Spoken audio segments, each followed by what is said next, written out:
Hello everyone, welcome to the class of FIBSc first semester. Today we are going to start our lecture on US01 CCH 21, that is General Chemistry 1, and unit number 4, that is Analytical Chemistry. During previous lecture we already discussed about sampling of solid, liquid and gases, stages of gases and interference. Now, in this lecture, we will start our next topic, that is selection of methods. Now, what is the selection methods and what are the the selection methods for analysis mainly depends on the following factors. So, what are the factors for affecting the methods of selection? Here, so total 8 factors are listed as follow. The first one is the type of information to be found. First one is the type of information to be found. Second one is the amount of sample available. Third one is amount of component to be determined. Fourth one is purpose of analysis. Fifth one is accuracy required during analysis.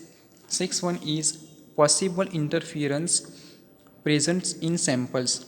Seventh number is facility available, and eighth number is time available for the analysis. Let's see one by one. First one is the type of information to be found. Selection method જે બી છે એમાં નીચેના જે 8 factors છે એ affect કરતા હોય છે generally. એમાં છે first the type of information found, બરાબર. જે ટાઈપ આપણને ફાઉન્ડ થાય છે, ઇન્ફોર્મેશન જે ફાઉન્ડ થાય છે એની ટાઈપ પર ડિપેન્ડ કરે છે. Then amount of sample available, કેટલા અમાઉન્ટની અંદર સેમ્પલ અવેલેબલ છે એનું પણ એ પણ ફેક્ટર અફેક્ટ કરે છે. Then amount of components to be determined, કેટલાક કમ્પોનન્ટનું અમાઉન્ટ, જે કમ્પોનન્ટ જે છે એ એનાલિસિસ થયું છે પ્રોપર એ ખબર પડે છે. પર્પઝ ઓફ એનાલિસિસ, આપણે શા માટે એનાલિસિસનો પર્પઝ શું છે, આપણે what information to be found from that sample એ આપણે ચેક કરવાનું છે. Then accuracy required during the analysis, it is the most important factor. Accuracy required during the analysis, આપણે કોઈ પણ જાતનું એનાલિસિસ કરીએ પણ પ્રોપર એક્યુરેસી જો ના હોય તો આપણને પ્રોપર રિઝલ્ટ મળે નહીં. એના માટે આપણે જો પ્રોપર એક્યુરેસીથી કામ કરવું જ પડે. એટલા માટે અહીંયા છે accuracy required during the analysis. Six number is possible interference present in sample. હવે અમુક પોસિબિલિટી એવી જ પણ હોય છે કે interference is interfere during the sample analysis. જ્યારે સેમ્પલનું એનાલિસિસ કરતા હોય છે આપણે ત્યારે અમુક ઇન્ટરફિયરન્સ એજન્ટ આપણને અફેક્ટ કરતા હોય છે. એ ઇન્ટરફિયરન્સ જે બી છે એ એની અંદર એવી પોસિબિલિટી હોઈ શકે કે જે અમુક ઇન્ટરફિયરન્સ એની અંદર પ્રેઝન્ટ હોય. દેન ફેસિલિટી અવેલેબલ, હા આ પણ એક ઇમ્પોર્ટન્ટ ટોપિક છે કે ફેસિલિટી કઈ which types of facilities R available for the sample analysis, બરાબર. એનાલિસિસ સેમ્પલ માટે અમુક ઇન્સ્ટ્રુમેન્ટ પ્રોપર જરૂરિયાત પ્રમાણે છે કે નહીં, કેમિકલ્સ જે બી જરૂરી પ્રમાણેના છે કે નહીં, રિએજન્ટ છે કે નહીં, એ બધું જ ફેસિલિટી અવેલેબલની અંદર આવશે. Then time available for the analysis, it is the most important factor. Times available for the analysis, અને જરૂર પ્રમાણેનો ટાઈમ એનાલિસિસ માટે મળવો જ જોઈએ. અમુક રિએક્શન એવા પણ હોય ઝડપથી થઈ જતા હોય, અમુક રિએક્શન સ્લો રિએક્શન હોય એમાં જો પ્રોપર ટાઈમ ના મળે તો પ્રોપર એનું જેવી એ સેમ્પલનું એનાલિસિસ છે એ પ્રોપર થઈ શકે નહીં. તો આ આખી મેથડ્સ થઈ છે selection of methods. There are total 8 factors that affect selection of methods.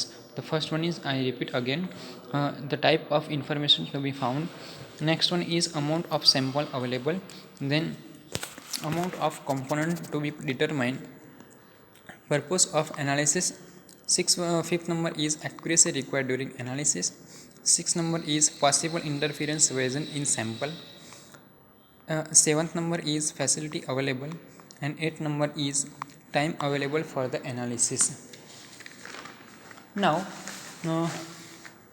limitation of analytical methods. We discuss about limitation of analytical methods. Which limitations that affect the analytical methods? It is the total 4 types of limitations that affect the analytical methods. The first one is the function of analyst to obtain his result as near to the true value as possible by the proper selection of the method. શું છે? the function of analyst to obtain his result as near to true value. હવે આ શું આવ્યું પછી નવું true value, બરાબર. આપણે એક મેઝર્ડ વેલ્યુ અને ટ્રુ વેલ્યુ એવું હોય છે. આપણે જે પ્રેક્ટિકલ દરમિયાન જે બી ઇન્ફોર્મેશન મળે છે એ ટ્રુ વેલ્યુ કહેવાય, અને એની કોઈ પણ રિઝલ્ટ એનું સાચું રિઝલ્ટ કહેવાય ટ્રુ વેલ્યુ, બરાબર. કોઈ પણ કમ્પોનન્ટ હોય, કોઈ પણ એનાલિસિસ હોય, એનું સાચું રિઝલ્ટ જે બી હોય એની સાથે આપણે શું કરીશું? કમ્પેર કરીશું. તો આપણે ટ્રાય કરીશું વિથ એનાલિસ, જ્યારે પણ એનાલિસિસ કરીશું ત્યારે કે એની ટ્રુ વેલ્યુ સાથે મેચ થવું જોઈએ, અથવા તો નિયર બાય ટ્રુ વેલ્યુ આપણી વેલ્યુ મેઝર્ડ વેલ્યુ આવવી જોઈએ. દેન છે he must have to knowledge about accuracy and precision of the method used as well as the source of errors. આ પણ એક છે કે આપણે જે બી એનાલાઇઝડ છે, બરાબર, અને એક્યુરેસી અને પ્રિસિઝનનું નોલેજ હોવું જોઈએ. આ એક્યુરેસી અને પ્રિસિઝનવાળો પોર્શન આપણે આગળ જોઈએ, પણ હા, એને નોલેજ તો હોવું જ જોઈએ, as well as the source of errors. then which can be introduced every step during the analysis, otherwise the confidence level with the result obtained will be very less. then qualitative and quantitative analysis required some knowledge of chemistry involve during the testing. હા, આ પણ એક હોવું જોઈએ કે જે quantitative એનાલિસિસનું knowledge એ જે તે એનાલિસ્ટ એટલે કે જે પ્રેક્ટિકલ કરે છે, જે પર્સન, જે હ્યુમન બિંગ છે, જે પ્રેક્ટિકલ કરે છે એને હોવું જોઈએ. During testing possibilities of interference and statical distribution of values so that exact valuation of the answer and its accuracy with reliability can be judged. આપણે આ વસ્તુ ફાઇન્ડ કરવાનું છે. તો આ એક નાનો પોર્શન છે, લિમિટેશન ઓફ એનાલિટિકલ મેથડ્સ. ફરીથી આપણે રિપીટ કરી દઈએ. First one is the function of analyst is to obtain his result as near to the true value as possible by the proper selection of the method. Analyst જે practical કરે છે એ વ્યક્તિએ એવું result find કરવાનું છે કે જે એના સાચા રિઝલ્ટ સાથે મેચ થવું જોઈએ. then he must have the knowledge of accuracy and precision of the methods used as well as the source of errors, then which can be introduced every step during the analysis, otherwise the confidence level with the result obtained will be very less. આપણે પણ જાણીએ છીએ. then quantitative analysis requires some knowledge of chemistry involved during testing possibilities of interference and statistical distribution of value. આ knowledge હોવું જોઈએ, બરાબર છે, કે ટેસ્ટિંગ કે કયો ટેસ્ટ કેવી રીતે પરફોર્મ કરવાનો છે, કેવી રીતે એની અંદર કેમિકલ્સ એડ કરવાના છે, what is the right procedure for the use of apparatus, એ બધું જ એની અંદર આવે. Then possibilities of interference ion, અને ઇન્ટરફિયરન્સ અમુક આપણને ઇન્ટરફિયર કરતા હોય એની પોસિબિલિટીઝ પણ એનાલિસ્ટ જે બી પ્રેક્ટિકલ કરે છે એને ખબર હોવી જોઈએ. So that the exact valuation of the answer and its accuracy with reliability can be જજ. આપણે શું કરવાનું છે? એની એક્યુરેસી અને રિલાયબિલિટી આપણે જજ કરવાની છે. હવે આવે છે next topic, that is error. Most important topic, that is error. Error કોને કહેવાય? એરરની આપણે ગુજરાતીની વાત કરીએ તો ગુજરાતીમાં કહેવાશે ત્રુટિ. ત્રુટિ એટલે એરર, બરાબર. કોઈ પણ એરર જે છે એની ડેફિનેશન આપણે સમજી લઈએ એરરની. તો ફર્સ્ટ છે, error can be defined as the difference between true value and the measured value. શું છે error can be defined as the difference between true value and the measured value. જે સાચી વેલ્યુ છે અને મેઝર્ડ વેલ્યુ, આપણે જે practical દરમિયાન જે પ્રેક્ટિકલ વેલ્યુ મળે છે એ બંનેને શું કરવાનું? એ બંનેના ડિફરન્સને એરર કહેવાશે. જો મેઝર્ડ વેલ્યુ અને ટ્રુ વેલ્યુ બંને મેચ થઈ જશે તો એરર આવશે નહીં. પરંતુ જો વેલ્યુ જે ટ્રુ વેલ્યુ અને મેઝર્ડ વેલ્યુ વચ્ચે થોડો ઘણો પણ ડિફરન્સ આવશે તો એવી જે તે ડિફરન્સ છે એને શું કહેવાશે? એરર કહેવાશે. નેક્સ્ટ જોઈએ ક્લાસિફિકેશન ઓફ એરર્સ. તો generally classification of errors indicate two types, બરાબર. બે ટાઈપ્સની અંદર એને ઇન્ડિકેટ કરી શકાય અથવા તો ક્લાસિફાઈડ કરી શકાય છે. The first one is systematic errors and second one is random errors.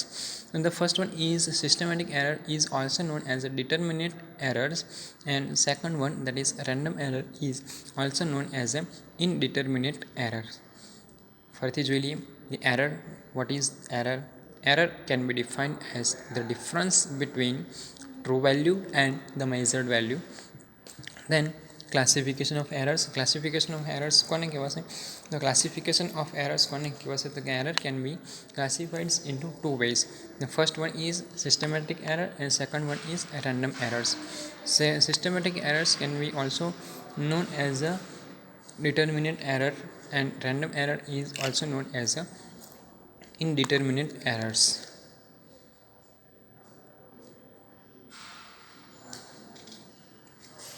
Let's see detailed classification of error. Details classification of errors. This classification is most important for internal as well as external exam. As we know that error can be classified into two main types. આપણે જાણીએ છીએ તેમ error છે એ બે ટાઈપ્સની અંદર શું થશે આપણે ઇન્ડિકેટ કરી શકીએ છીએ અથવા તો એને દર્શાવી શકીએ છીએ. First one is systematic error અને બીજી છે રેન્ડમ એરર. જે સિસ્ટમેટિક એરર છે એ બીજા સબ પાર્ટની અંદર શું થાય છે ડિવાઈડ થાય છે. એ આપણે જોઈશું કે ઓપરેશનલ એન્ડ પર્સનલ એરર્સ છે, એડિટિવ્સ એન્ડ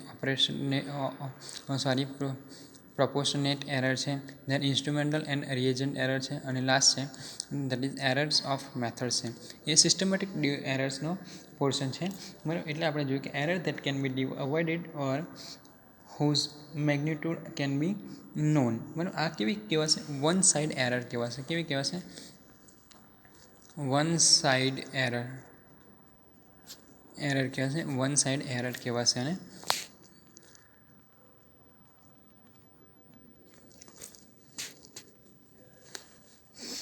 ફોર એક્ઝામ્પલ છે instrumental error, additive and proportions error, additives and proportionals error છે, instrumentals and reagent error and errors of methods છે.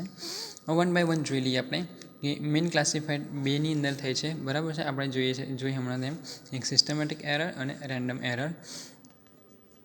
સિસ્ટમેટિક એરર કોને કહેવાશે? તો systematic error is one type of error. બરાબર. Single type of error that can be avoided or whose magnitude can be known. આની અંદર કેવું કે એક જ એરર જનરલી ધારો કે કોઈ વસ્તુની સાંદ્રતા અથવા મોલારિટી વધે છે તો એની વધતું છે. કોઈ રીઝન આપણને રિઝલ્ટ મળે છે તો ઘટવું જોઈએ એને બદલે એ વધતું જ જાય છે. તો એને શું કહેવાશે? એરર કહેવાશે. કેવું? સિસ્ટમેટિક એરર કહેવાશે. અથવા તો કોઈ સોલ્યુશનની અથવા તો કોઈ એનાલિસિસ જ્યારે પણ કરતા હોય સેમ્પલનું ત્યારે એનાલિસિસનું રિઝલ્ટ ઓછું આવવું જોઈએ, એની કરતાં વધે અથવા તો વધતું હોય અને ઓછું આવે છે આપણને, તો એમાં પણ શું કહેવાશે? એરર કહેવાશે. સિસ્ટમેટિક એરર કહેવાશે. Let's say first that is operational and personal error. એમાં શું છે? Error made by analyst and not due to methods. બરાબર. કોઈ માણસ જે એનાલિસ્ટ જે છે એ પ્રેક્ટિકલ કરતો હોય છે બરાબર, એનાલિસિસ કરતો હોય છે સેમ્પલનું, ત્યારે શું થશે કે મેથડ્સ તો પ્રોપર હોય નહીં પણ એની અમુક એરર્સ હોય. ઓપરેશનલ એરર મીન્સ અમુક એપરેટસ એને પ્રોપર યુઝ ના કર્યા હોય, ગ્લાસવેર પ્રોપર રેન્જ ના કર્યા હોય, જે પ્રમાણે કેમિકલ્સ એડ કરવાના કીધા છે એ પ્રમાણે કેમિકલ્સ એડ ના કર્યા હોય, એ બધું જ કેવું આવે? ઓપરેશનલ ઓર પર્સનલ એરર્સ આવે. અહીંયા ફોર એક્ઝામ્પલ જોઈએ આપણે incomplete drying before weighing, loss of material during dissolution or other process, improper sample treatment before measurement. બરાબર. અહીંયા 5 જેટલા એક્ઝામ્પલ આપેલા છે અને ફરીથી જોઈ લઈએ કે ઇનકમ્પ્લીટ ડ્રાઇંગ બિફોર વેગિંગ, એને વેટ કર્યા વગર આપણે શું કરી દઈએ છીએ? એને ડ્રાય કરી દઈએ છીએ. લોસ ઓફ મટીરિયલ ડ્યુરિંગ ડિઝોલ્યુશન દરમિયાન મટીરિયલ શું થઈ જશે? લોસ થઈ જશે. આ બધી કેવી મેથડ છે કે ઓપરેશનલ એરર્સની અંદર આવશે. Then B is additives or proportionate error. Means it is the independent of the amount of the constituent present in the sample. For example, loss in the weight of the crucible in the precipitate is ignited. The impurities in the standard substance give rise to incorrect molarity. But additives, it is independent of the amount of constituent present in the sample. જે constituent present છે સેમ્પલની અંદર એના પર શું કરશે? Independent રહેશે. તો અહીંયા આપ્યું છે કે loss in weight of the crucible જે છે આપણે તમારે તો અત્યારે પ્રેક્ટિકલ નથી આવતા પણ એસવાય અથવા ટીવાય લેવલ જ્યારે તમે આવશો ત્યારે જો પ્રેક્ટિકલ ચાલુ થશે તમારે ઇનઓર્ગેનિક કેમિસ્ટ્રીની અંદર ગ્રેવિમેટ્રી એનાલિસિસ આવે છે, એની અંદર તમારે ક્રુસિબલનો ઉપયોગ કરવામાં આવે છે. Third one is instrumental and reagent errors. હા, આ મોટાભાગે આ એરર્સ સૌથી વધારે જોવા મળે છે. ઇન્સ્ટ્રુમેન્ટલ કોઈ ઇન્સ્ટ્રુમેન્ટ જે છે બરાબર એની એરર્સ જોવા મળે છે, અથવા તો કોઈ રિએજન્ટ અમુક રિએજન્ટ પ્રોપર મોલારિટી ના હોય, પ્રોપર નોર્માલિટી ના હોય એવા રિએજન્ટ આપણે યુઝ કર્યા હોય તો આ બધું એની અંદર આવશે ઇન્સ્ટ્રુમેન્ટલ્સ એન્ડ રિએજન્ટ એરર્સની અંદર. તો એની અંદર છે કે errors because of faulty balance, improperly calibrated weight, glasswares and other instrument, attack of reagent on apparatus. આ બધા જ એક્ઝામ્પલ જે છે એ ઇન્સ્ટ્રુમેન્ટલ એન્ડ રિએજન્ટ એરર્સની અંદર આવશે. નેક્સ્ટ છે errors of methods, that is errors due to wrongly standardize instrument. જે ઇન્સ્ટ્રુમેન્ટ છે એને ડેલી કેલિબ્રેટ કરવું પડે, સ્ટાન્ડર્ડાઇઝ કરવું પડે. અને જો ઇન્સ્ટ્રુમેન્ટ કેલિબ્રેટેડ અથવા તો સ્ટાન્ડર્ડાઇઝ ના હોય તો ઇન્સ્ટ્રુમેન્ટ શું એરર આપે, લાઇક પીએચ મીટર છે, સોલિબિલિટી ઓફ પ્રેસિપિટેટ ઓર ડિકમ્પોઝિશન ઇન ગ્રેવિમેટ્રી એનાલિસિસ. બરાબર, જો કોઈ પીએચ મીટર કે કોઈ બી પોટેન્શિયોમીટર જે બી ઇન્સ્ટ્રુમેન્ટ છે એ બધાને આપણે કેલિબ્રેટ અથવા તો એને સ્ટાન્ડર્ડાઇઝ ના કરીએ તો શું થશે, એરર આવશે. તો આ વાત થઈ એરર્સ ઓફ મેથડ્સની. Second one is random, that is indeterminate errors. એમાં શું છે કે slight variation observe in successive measurement done by same person under identical condition. એક જ વ્યક્તિ દ્વારા અલગ અલગ ઓબ્ઝર્વેશન લેવાથી આ એરર્સ, રેન્ડમ એરર્સ ક્રિએટ થાય છે. They are not in control of analyst and can not be avoided. Avoid કરી શકાય નહીં તેવી એરર છે, પણ હા રિઝલ્ટ એનું મિસમેચ થાય, ટ્રુ વેલ્યુ અને જે મેઝર્ડ વેલ્યુ છે એ મેચ થતું ના હોય એવી એરર્સને શું કહેવાશે, રેન્ડમ એરર કહેવાશે. તો આ એક ક્લાસિફિકેશન થયું. આ ક્લાસિફિકેશન મોસ્ટ આઈએમપી ક્લાસિફિકેશન છે અને ઇન્ટરનલ એક્ઝામ અથવા એઝ વેલ એઝ એક્સટર્નલ એક્ઝામની અંદર definition of errors, what is errors and give the classification of, give the detail classification of errors એવું એક ક્વેશ્ચન પૂછાય જ છે. તો આ એક ક્લાસિફિકેશન થઈ ગયું, ક્લાસિફિકેશન ઓફ એરર્સ. ફરીથી એક વખત રિપીટ કરી લઈએ. એ classification of errors is divided into mainly two types. First one is systematic, that is determinate errors, and second one is random errors, that is indeterminate errors. Systematic errors can be further divided into 4 parts, that is operational and personal errors. Second is additives and proportionate errors. Third one is instrumental and reagent error, and fourth one is errors of methods. Now next topic is accuracy and precision. It is also most important for 2 marks. Accuracy and precision, define accuracy and precision એવો એક question આવે છે 2 માર્ક્સની અંદર, ખાસ પૂછાતો હોય છે. તો જોઈ લઈએ કે what is accuracy and what is precision. બંને લેંગ્વેજમાં આપણે સમજી લઈએ. પહેલાં જોઈ લઈએ કે વોટ ઇઝ એક્યુરેસી. તો કે the accuracy of determination is defined as the degree of closeness between the measured value and the true or most probable value. બરાબર, degree of closeness between the measured value અને true value. આપણે જે measured value છે અને એની જે સાચી value છે એ બંનેની ક્લોઝનેસ, જે ડિગ્રી ઓફ ક્લોઝનેસ છે એને શું કહેવાશે, એક્યુરેસી કહેવાશે. કેટલું નજીક આવે છે. બરાબર, ધારો કે 0.3 રિઝલ્ટ આવતું હોય અને 0.2 લાવીએ તો હા થોડું નજીક તો કહેવાય. તો એ જે ડિગ્રી ઓફ ક્લોઝનેસ છે એને એક્યુરેસી કહેવાય છે. 0.3 આવે તો 100% એક્યુરેસી કહેવાય. Next, accuracy can be expressed in terms of absolute and relative errors. બરાબર, accuracy can be expressed in terms of absolute on relative errors. Then systematic error was a constant error and hence effect of the accuracy of a result. તો આ આખી વાત થઈ ગઈ accuracy. હવે જોઈએ precision. Precision means what? The precision of determination is defined as the degree of closeness between a series of measured value of the same property. It is called precision. Precision means what? કે જે precision હોય છે એની અંદર આપણે શું કરીએ છીએ, like volumetric analysis સમજી લો. વોલ્યુમેટ્રિક એનાલિસિસની અંદર આપણે શું કરીએ છીએ કે એનું કદાચ રિઝલ્ટ આપણને ખબર હોય કે ફાઇનલ રિઝલ્ટ આટલી મોલારિટી છે કે આટલી નોર્માલિટી છે, પણ કેવી રીતે ફાઇન્ડ કરીએ છીએ આપણે? એક કરતાં વધારે રિઝલ્ટ લઈએ છીએ અને એમાંથી કોઈ એક અથવા તો બે કોન્સ્ટન્ટ રીડિંગ ફાઇન્ડ કરીએ છીએ. તો એ આખી વાત થઈ ગઈ પ્રિસિઝન. એમાં એક કરતાં વધારે રિઝલ્ટ લઈને એમાંથી કોન્સ્ટન્ટ રીડિંગ ફાઇન્ડ કરીએ, that is precision. And what is accuracy? Accuracy is that the difference between true value and measured value. બરાબર, કેટલું નજીક છે, the closeness of the degree of closeness between the measured value and true value, that is accuracy. Precision means what? Precision કોને કહેવાશે? તો કે એ એક કરતાં વધારે રીડિંગ લેવાના અને એમાંથી કોન્સ્ટન્ટ રીડિંગ ફાઇન્ડ કરવાનું અથવા તો એની સરાસરી કરીને ડિવાઈડ બાય 3 કરવાનું. Then accuracy deals with correctness of the measurement, while precision deals with reproducibility of the measurement. બરાબર છે. એક્યુરેસી છે એ કરેક્ટનેસ સાથે ડીલ્સ કરશે, જ્યારે પ્રિસિઝન જે છે એ રિપ્રોડ્યુસિબિલિટી, એક કરતાં વધારે આપણે જે રીડિંગ લેવાની જરૂર પડે છે એ રિપ્રોડ્યુસિબિલિટી સાથે ડીલ કરશે. હવે એને એક એક્ઝામ્પલ દ્વારા સમજી લઈએ આપણે. એક ક્વેશ્ચન છે કે precision always accompanies accuracy but high degree of precision does not mean accuracy. બરાબર છે. આવો એક ક્વેશ્ચન છે કે પ્રિસિઝન છે એ ઓલવેઝ એકોમ્પેન એક્યુરેસી જેવું બિહેવ કરે છે, but high degree of precision, high degree of precision હોય એ એક્યુરેસી સાથે મીન કરશે નહીં. તો સમજીએ તો અહીંયા છે કે અહીંયા બે એક્ઝામ્પલ આપેલા છે આપણને, બરાબર, બે રિઝલ્ટ આપેલા છે.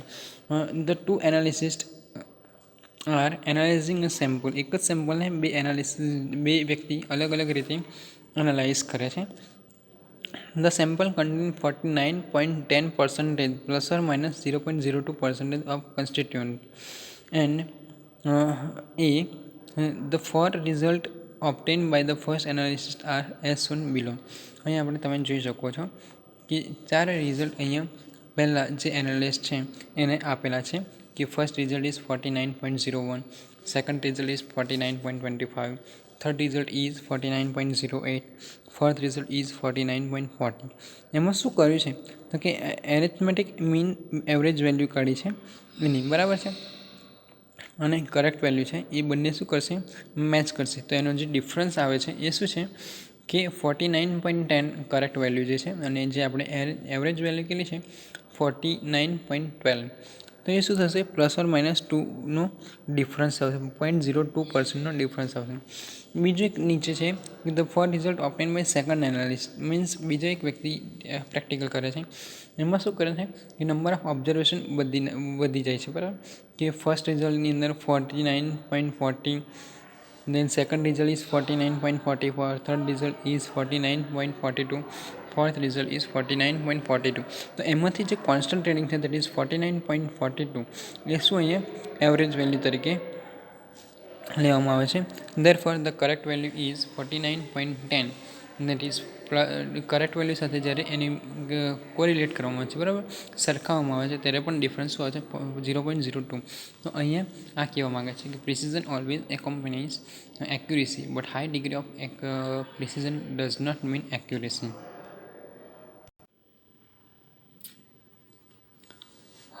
હવે આવે છે રિપીટેબલ એન્ડ રિપ્રોડ્યુસિબલ એનાલિસિસ. કોને કહેવાશે repeatable and રિપ્રોડ્યુસિબલ? Repeatable means repeat, એક જ રીડિંગ રિપીટ થતું હોય, અને રિપ્રોડ્યુસ મીન્સ આપણે ફરીથી રીડિંગ પ્રોડ્યુસ કરી શકીએ. પ્રોપર ડેફિનેશન સમજી લઈએ કે what is repeatable analysis and what is reproducible analysis. તો જોઈએ, if the determination of the value are done on the same day, એક જ દિવસે, બરાબર, same day and identical laboratory condition, એક જ લેબોરેટરી કન્ડિશન્સની અંદર જો એ રિઝલ્ટ લેવામાં આવે, એનાલિસિસ કરવામાં આવે, બરાબર, within a very short time gap, ઓછા સમયના ગેપમાં, એને શું કહેવાશે, રિપીટેબલ એનાલિસિસ. ફરીથી સમજી લઈએ, if the determination of the value are done on the same day and identical laboratory conditions, in a very short time gap is called repeatable analysis. એક જ દિવસની અંદર અથવા તો એ જ લેબોરેટરી કન્ડિશનની અંદર જે એનાલિસિસ થાય છે within a short time of gap is called repeatable analysis. Next છે reproducible analysis. Reproducible analysis means if the determination of the values are done on different days. બરાબર, જુદા જુદા દિવસ, એક દિવસ સુધી રિએક્શન થાય છે, પછી બીજા દિવસે મૂકી રાખવું પડે છે, ત્રીજા દિવસે એનું રિઝલ્ટ જોવાનું થાય છે.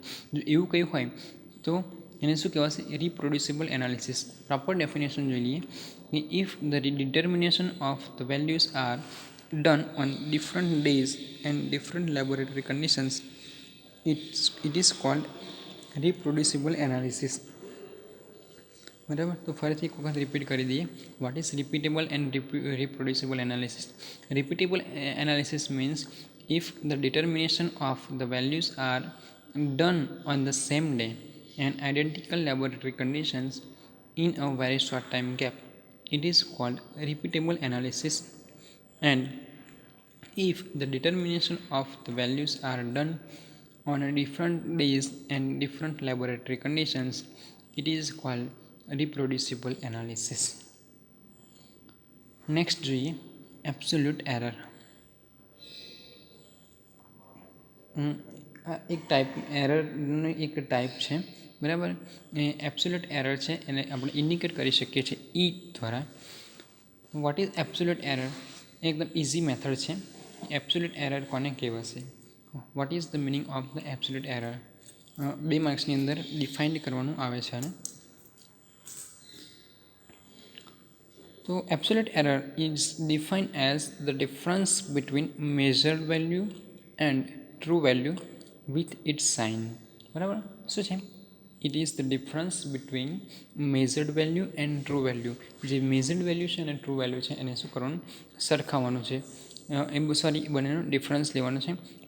બટ પોઝિટિવ સાઇન અને નેગેટિવ સાઇન હોઈ શકે તો વિથ ઇટ્સ સાઇન. બરાબર, therefore it can B either positive or either negative. A either positive પણ હોઈ શકે અથવા તો નેગેટિવ પણ હોઈ શકે. જનરલી આપણે કહીએ તો એને શું કહેવાશે? ઋણ ત્રુટિ છે, ધન ત્રુટિ, એવું તમે કદાચ 11th to 12th ની અંદર શીખી ગયા છો. Mathematically, it can be expressed as E is equal to xi minus xt, where xi is equal to experimental result, આપણે જે મેઝર્ડ વેલ્યુ છે, minus true value, that is true value xt. બરાબર, હા, આ ઇક્વેશન પણ પૂછાઈ શકે છે. તો એબ્સોલ્યુટ એરર કોને કહેવાશે? It is the difference between measured value and true value with its sign. It's called absolute error and it can be either positive or either negative. Mathematically, it can be expressed as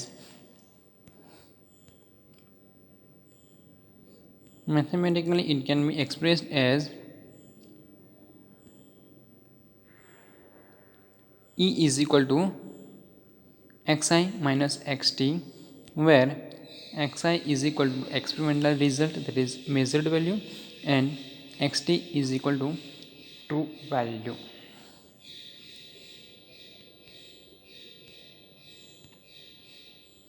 next આવે છે relative errors. Relative errors that is ER દ્વારા એને દર્શાવી શકાય છે. Now what is relative errors? Relative errors is the difference or the ratio of absolute error. Absolute એરરનો ratio લેવાનો છે, બટ કોની સાથે? તો કે એની ટ્રુ વેલ્યુ સાથે રેશિયો લેવાનો છે વિથ ઇન પર્સન્ટેજ. પ્રોપર જોઈએ તો કે it is the ratio of absolute error to the true value in percentage. Mathematically it can be expressed as ER is equal to xi minus xt. જો xi minus xt જે છે, આગળ આપણે જોયું તેમ એબ્સોલ્યુટ એરરવાળું જે પોર્શન જે છે એ છે ડિવાઈડ બાય xt છે, that is true value, multiply by 100. So it's called relative error. Once again we repeat this. It is the ratio of absolute error to the true value in percentage. Mathematically it can be expressed as ER is equal to xi minus xt divided by xt multiplied by 100. It can also carry sign, that is it can be either positive or negative. આપણે જોયું તેમ એ કદાચ positive પણ હોઈ શકે અથવા તો negative પણ હોઈ શકે. નેક્સ્ટ છે મિનિમાઇઝેશન ઓફ એરર્સ. હા, એરર્સ જોઈ લીધું આપણે, એનું ક્લાસિફિકેશન જોયું. હવે શું કરવાનું છે? એરરને રિમૂવ કરવાની છે. બરાબર, તો શું આવશે? Minimization of errors.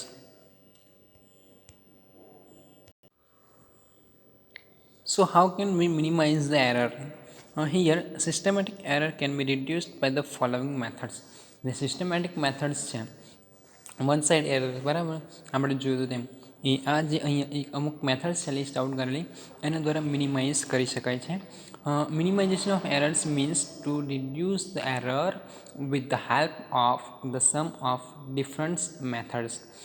Systematic methods can be reduced by the following methods. The first one is calibration of apparatus and applications. Next one is running a blank determination. Third one is running a control determination. Fourth one is independent methods of analysis. Fifth one is running a parallel determination. Sixth one is standard addition. Seventh number is internal standards. Eighth number is amplification methods. And ninth number is isotopic dilution. One by one we discuss. Let's discuss first number one is, that is calibration of apparatus and application of correction. આ જે પણ errors છે, બરાબર, એને આપણે minimise કરવી છે, ઓછી કરવી છે અથવા તો નહિવત કરવી છે. તો એને કેવી રીતે કરી શકીએ આપણે? તો એક ફર્સ્ટ મેથડ છે કેલિબ્રેશન ઓફ એપરેટસ. આપણે જોયું હતું કે એપરેટસની પણ ત્રુટિ હોય, બરાબર, કે પ્રોપર એને કેલિબ્રેટ ના કરીએ તો શું થાય છે? એ રિઝલ્ટ પ્રોપર નહીં આવે. જે ઇન્સ્ટ્રુમેન્ટ છે એ પ્રોપર આપણને રિઝલ્ટ નહીં આપે. તો શું કહેવાશે?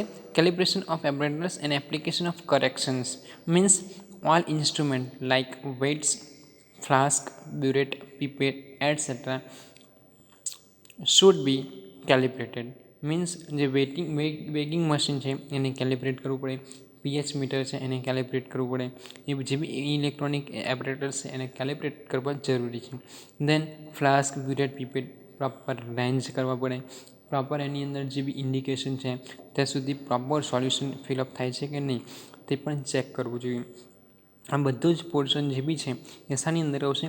Calibration of apparatus and application of corrections and the appropriate corrections applied to the original measurement.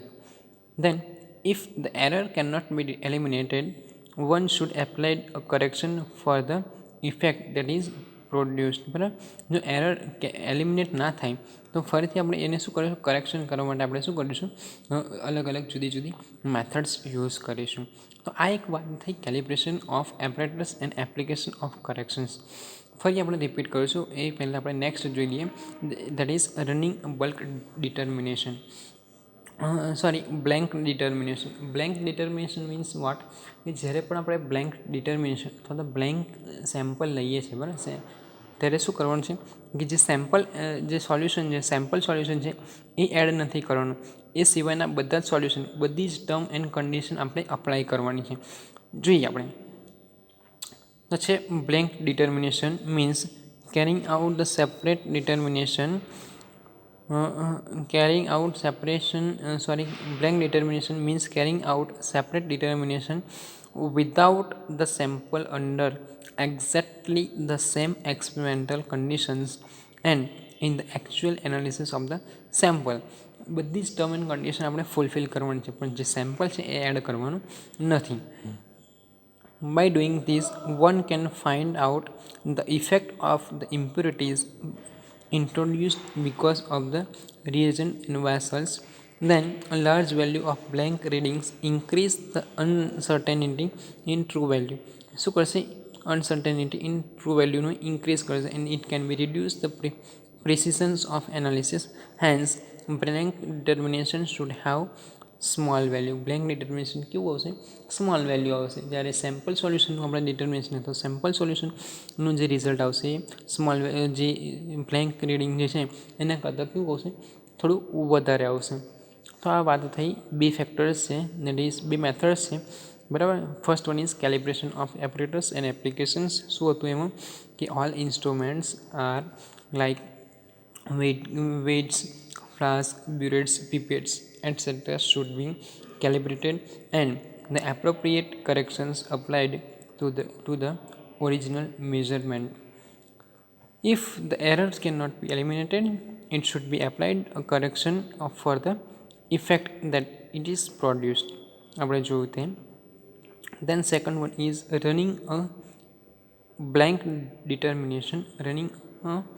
Blank determination એમાં શું કરવાનું છે? આપણે બ્લેન્ક સોલ્યુશન એડ કરવાનું છે, બધી જ ટર્મ એન્ડ કન્ડિશન અપ્લાય કરવાની છે, પણ સેમ્પલ સોલ્યુશન એની અંદર એડ કરવાનું નથી. જે સેમ્પલ સોલ્યુશન જે છે એનું રિઝલ્ટ બ્લેન્ક રીડિંગ કરતાં કેવું આવશે? વધારે આવશે. અને જે બ્લેન્ક રીડિંગ છે એ સેમ્પલ સોલ્યુશન કરતાં ઓછું આવશે. નેક્સ્ટ છે running a control determination. Running a control determination તો શું આવશે એમાં? કે control determination means carrying out a determination on the standard substance under exactly the same experimental condition. The weight of constituent in the unknown can be calculated from the equation. આ equation પ્રમાણે આપણે find કરવાનું છે. તો શું કરવાનું છે કે the result found for the standard substance. જે સ્ટાન્ડર્ડ સબસ્ટન્સ છે એ આપણે અપ્લાય કરવાનો છે. સ્ટાન્ડર્ડ સબસ્ટન્સનું રિઝલ્ટ અને result found for unknown substance એ બંનેનો રેશિયો લેવાનો છે. ઇઝ ઇક્વલ ટુ કરીને છે અહીંયા વેટ ઓફ કન્સ્ટિટ્યુઅન્ટ ઇન સ્ટાન્ડર્ડ જે કમ્પાઉન્ડ છે એના જે વેટ છે કન્સ્ટિટ્યુઅન્ટ જે બી પ્રેઝન્ટ છે એનું વેટ ડિવાઈડ બાય એક્સ. હવે પાછું અહીંયા એક્સ શું આવ્યું? X is equal to the weight of the constituent in the unknown જે બી સબસ્ટન્સ છે એની અંદર જે બી કન્સ્ટિટ્યુઅન્ટ પ્રેઝન્ટ છે એનું વેટ કરવાનું છે. તો આ એક વાત થઈ ગઈ આપણી running a control determination. Now fourth and fifth number is, fourth one is independent methods of analysis and fifth number is running a parallel determination. જોઈએ fourth one is independent methods of analysis. કોને કહેવાશે? The error minimization can also be done by comparing the result of the analysis carried out in two entirely different methods. બરાબર, બે મેથડ્સની અંદર શું થશે? Carried out કરવામાં આવે છે. કયા કયા છે તે જોઈએ. ફોર એક્ઝામ્પલ છે determination of iron can be first determined by gravimetrically. શું છે? એટલે શું થશે? ગ્રેવિમેટ્રિકલી થશે by precipitation as iron 3 hydroxide after removal the interfering element followed by ignition of the precipitate of the iron 3 oxide. Then it can be also be determined diadramatically by reduction of the iron. Iron શું થશે? Reduction થશે. શું? +3 માંથી +2 થશે, reduction થશે. બરાબર, એનો જે ઓક્સિડેશન સ્ટેટ શું થશે? ઓછો થશે. Then state and titration with a standard solution of potassium dichromate or cerium sulfate. Then if the result obtained by the two different methods are in close agreement, it is understood that value are correct with small limits of error. એની અંદર શું થશે? અને limits અમુક error કેવી હશે? ઓછી errors આવશે એની અંદર. તો આને કહેવાશે independent methods of analysis. Fifth one is running a parallel determination. અમે શું કરવાનું છે? એક પેરેલલ ડિટર્મિનેશન રન કરવાનું છે. That is in order to check the precision of result 2 or 3 simultaneous determination are done. If these results are in close agreement with each other, one can say that the results are in good precision. Therefore, if larger variations are seen in the results, the determination must be repeated until the satisfactory agreement is obtained. જ્યાં સુધી આપણને જે result જોઈએ છે તે ના મળે ત્યાં સુધી શું કરવાનું, પ્રેક્ટિકલ આપણે રિપીટ કરવો પડે. However, the accuracy of the results cannot be checked by performing parallel determination. હા, હવે અહીંયા આપણે આ વસ્તુ સાચી છે કે ધ એક્યુરેસી જે છે એનાથી જે રિઝલ્ટ આપણે પ્રોપર મેળવી શકાશે નહીં. Result with the help of running a parallel determination.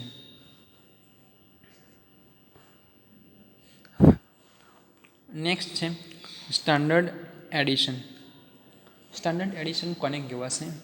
તો કે here a known amount of the constituent to be determined is added to the sample, which is then analyzed for the total amount of constituent present.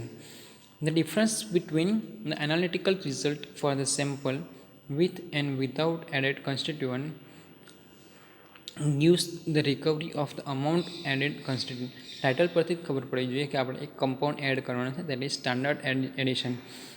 If the recovery is satisfactory, the accuracy of the procedure is high, and this method is usually applied to procedures like polarography and spectrophotometry. આ જે method છે generally જે standard solution જે છે એ add કરવાનું આવે છે.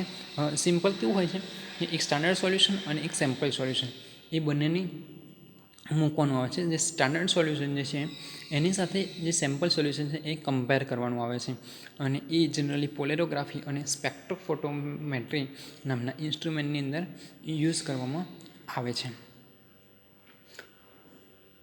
7th number is standard internal standard. Means જે ઇન્ટરનલ સ્ટાન્ડર્ડ અંદર જ એક ફિક્સ કરી દેવામાં આવે છે જે સ્ટાન્ડર્ડ વેલ્યુ જોઈએ. In innovation additions, it involved addition of fixed amount of reference material, the internal standards, to a series of known concentration of the material to be measured. Then the ratio of the physical value, that is absorption or peak size of the internal standards, and the physical series of concentration. લઈ લો વાંધો નહીં, બેસી જાઓ વાંધો નહીં, બેસો વાંધો નહીં, અહીં વાંધો નહીં, બેસો.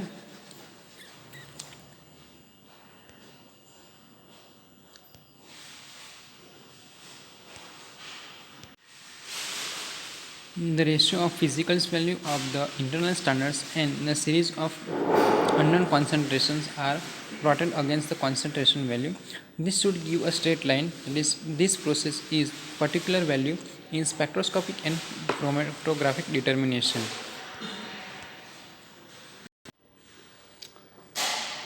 નેક્સ્ટ છે એમ્પ્લિફિકેશન મેથડ્સ. હવે એમ્પ્લિફિકેશન મેથડ્સની અંદર આપણે શું કરીશું કે this methods are used when amount of materials to be measured is very small.